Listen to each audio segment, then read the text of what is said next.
Welcome to KatDic Cooks. Let her eat. This week we've made pizza mpigliata, which is it's a traditional Christmas dessert. That's what it would look like normally.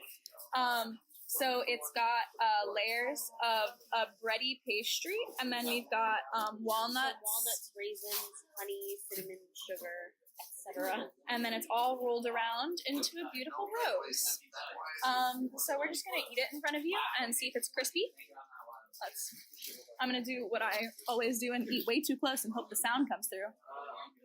Yeah, that's good.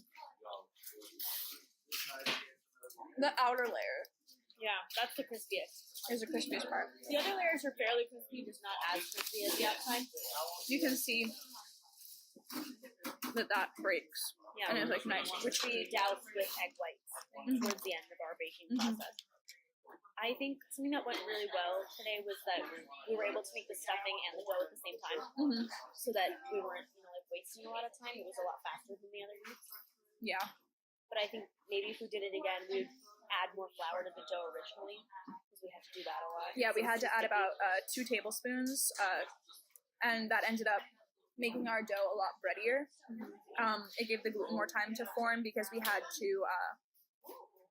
to knead it for longer after the amount of time we were originally planning in order for the extra flour to be incorporated. So it was harder to roll out. Yeah, because the gluten was activated and springing back. You can tell it has a little bit of a breadier texture than I think what I was expecting. So I think that would be my main change. Yeah, I think the stuffing came out really good. They're really tasty. Next time I would just try something different, like the cranberries or something. I like those. I wouldn't change a thing. They were really good. All right, this has been KatDic Cooks. Let her eat.